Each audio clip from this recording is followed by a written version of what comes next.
యాదాద్రి భువనగిరి జిల్లా భువనగిరి పట్టణంలో Telangana sheep and goat development corporation మాజీ చైర్మన్ దూదిమెట్ల బాలరాజు యాదవ్ మీడియాతో మాట్లాడుతూ కాంగ్రెస్ పార్టీ అధికారంలోకి వచ్చిన 16 నెలల కాలంలోనే క్రైమ్ రేట్ విపరీతంగా పెరిగింది అన్నారు. పట్టపగలే ట్రైన్లో మహిళలపై అత్యాచారం జరగడం అనేది దానికి నిదర్శనమని హోంశాఖ మంత్రి సీఎం రేవంత్ రెడ్డి అయి ఉండి కూడా రాష్ట్రంలో ఇలాంటి ఘటన జరగడం ఎంతవరకు సమంజసమో ప్రజలు గమనించాలన్నారు. 2024-25 సంవత్సరంలో డబ్బుల కోసం 83 హత్యలు, 856 హత్యలు, 2945 లైంగిక దాడులు జరిగాయని తెలిపారు. దీన్ని బట్టి క్రైమ్ రేట్ ఏ విధంగా పెరిగిందో ప్రజలు తెలుసుకోవాలన్నారు. సైబర్ నేరాలకు అడ్డు అదుపు లేకుండా పోయిందని హోంశాఖ మంత్రి సీఎం రేవంత్ రెడ్డి కాబట్టి సమస్యలపై దృష్టి పెట్టి చర్యలు తీసుకోవాలన్నారు. ప్రజా సమస్యలపై ప్రశ్నిస్తే ప్రతిపక్ష నాయకులపై అక్రమంగా కేసులు పెడుతున్నారని తెలిపారు. గత ప్రభుత్వ కాలంలో బీఆర్ఎస్ పార్టీ రాష్ట్ర అభివృద్ధి కోసం కేవలం 4,46,000 కోట్లు అప్పు చేసిందని కేంద్ర ప్రభుత్వం ఆర్థిక శాఖ మంత్రి చెప్పినా కూడా రాష్ట్ర ప్రభుత్వం బీఆర్ఎస్ పార్టీ పైన కేసీఆర్ పైన 8 లక్షల కోట్ల అప్పు చేశారని తప్పుడు ప్రచారం చేస్తూ ప్రతిపక్షంపై బురద జల్లుతున్నారన్నారు. కేసీఆర్ మరియు కేటీఆర్ అవినీతి చేశారని ఆరోపించిన కాంగ్రెస్ పార్టీ ఇప్పుడు అధికారంలో ఉన్నా కూడా వాటిని ఎందుకు నిరూపించడం లేదని ప్రభుత్వాన్ని ప్రశ్నించారు. ఇప్పటికైనా కేసీఆర్ కుటుంబం పైన అసత్య ఆరోపణ మానుకుని రాష్ట్రంలో గల రైతు ప్రజా సమస్యలపై దృష్టి పెట్టాలని వారు హితవు పలికారు. మరి అర్ధరాత్రి మహిళ నడిచిన రోజు స్వతంత్రం వచ్చిందని చెప్పుకున్న రోజుల నుంచి ఇలా పట్టపగలే MMTS లో మహిళల పైన దురాఘాతం చేసినటువంటి సంఘటన ఇలా రాష్ట్రంలో కనపడతా ఉంది. మరి ఇలా కాంగ్రెస్ ప్రభుత్వం మరి ముఖ్యమంత్రి గారి దగ్గరనే హోంశాఖ ఉంది. దానికి ఎవరు బాధ్యత వహించాలో సమాజం చెప్పాలి. అదేవిధంగా ఈ 25 సంవత్సరంలో డబ్బు కోసం హత్యలు జరిగినాయి. ఎన్ని జరిగినాయి అంటే 83 హత్యలు జరిగినాయి డబ్బుల కోసం. అదేవిధంగా హత్యలు 856 జరిగినాయి 2025 సంవత్సరంలో. అదేవిధంగా లైంగిక దాడులు 2,945 జరిగినాయి ఈ 2024-25 సంవత్సరంలో. అంటే అర్థం చేసుకోరు క్రైమ్ ఏ విధంగా పెరిగిపోతూ ఉందో. సైబర్ నేరాలు అయితే ఇక చెప్పనవసరం లేదు.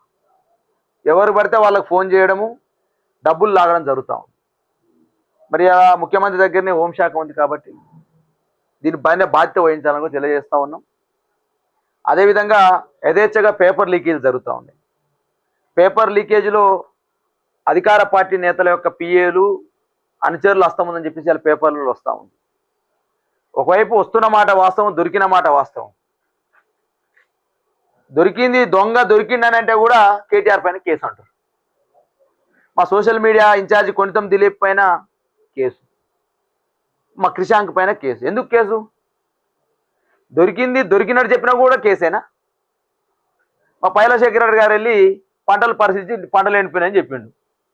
అయితే పైలశేఖర రెడ్డి గారి మీద కేసు పెడతారు. ఇక మా రామకృష్ణ రెడ్డి గారు వెళ్ళి ఇప్పుడే మేము ఒక వర్ధంతి సభ ఉపయోగిస్తామంటే గోకారం రైతులు వచ్చి అగో మా పంటలు ఎండిపోతున్నాయి, ఇగో ఇట్లా జరుగుతున్నాయని చెప్పేసి వాళ్ళు గోడెల్లా పోసుకుంటారు. దాని మీద మాట్లాడుతూ కేసులు పెడతారు. ప్రజాస్వామ్యం 7వ గ్యారంటీ ప్రజాపాలన, ప్రజాస్వామిక పాలన. మరి ప్రజాస్వామిక పాలన అంటే అడిగితే కేసులు పెట్టడమేనా? మా పార్టీ వర్కింగ్ ప్రెసిడెంట్ ఏమడిగిండు? అయ్యా గిరిజన రైతుల భూములు కోల్పోతున్నాము కొడంగల్లో అని చెప్పేసి అడిగిండు మా పార్టీ వర్కింగ్ ప్రెసిడెంట్ కేటీఆర్ గారు. అడిగితే కేటీఆర్ పైన కేసు. ఇక మొత్తం నేను అప్పుల గురించి మాట్లాడారు కదా. ఇలా కేంద్ర పార్లమెంట్లోనే కేంద్ర ఆర్థిక సహాయ మంత్రి మీ యొక్క Manoj Tiwari MP, Congress party MP అడిగిన క్వశ్చన్కి అడిగింది ఆ కేంద్రం తెలంగాణ ఎన్ని అప్పులు చేసిందంటే 4,44,000 కోట్లు మాత్రమే అప్పు చేసిందని చెప్పేసి కేంద్ర పంకజ్ చౌదరి అని చెప్పి కేంద్ర ఆర్థిక శాఖ సహాయ మంత్రి మరి అప్పుల పాలైందని చెప్పేసి వీళ్ళేం ప్రచారం చేస్తూ ఉన్నారు. 7 లక్షల కోట్లు 8 లక్షల కోట్లని దుష్ప్రచారం చేసి కేంద్ర పార్లమెంట్లో చెప్పిన దానికైతే అబద్ధం ఏమైనా ఉంటుంది, నిజం ఏమైనా ఉంటుందా? ఇవాళ మీరు నిన్న మన పేపర్లు కూడా రాశారు 4,44,000 కోట్లని కేంద్రం చెప్తే వీళ్ళు 8 లక్షల కోట్లు అప్పు చేసినారు, 7 లక్షల కోట్లు అప్పు చేసిన అబద్ధాలు చెప్పారు, ప్రజలతో ఓట్లు వేయించుకోరు.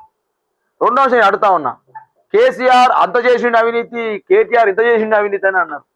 15 నెలలు అయింది. అన్ని దర్యాప్తు సంస్థలు కాంగ్రెస్ ప్రభుత్వం దగ్గర ఉన్నాయి కదా బ్రదర్. అన్ని దర్యాప్తు సంస్థలు వాళ్ళ దగ్గర ఉన్నాయి, అధికారం కూడా వాళ్ళ చేతుల్లో ఉంది. మరి ఒక్కటన్నా తేల్చినవా? ఇవాళ కనీసం కొండను దోయినని పెద్ద గొప్పలు చెప్పుకోరు. 15 నెలల జైలు పంపుతామన్నారు 2 రోజులు 3 రోజుల. కొండను దోయిరు ఎలకను కానీ ఎలక తోకను కానీ ఏమైనా బట్టి అంటున్నాయి.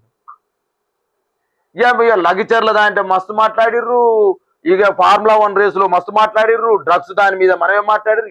ఇక కేసీఆర్ కుటుంబం మీద కేసీఆర్ మీద మాటలైతే అన్ని మాటలు మాట్లాడలే వీళ్ళు. ఇక ఏమైనా తేల్చిరా అనుకున్న పత్రిక మిత్రులు.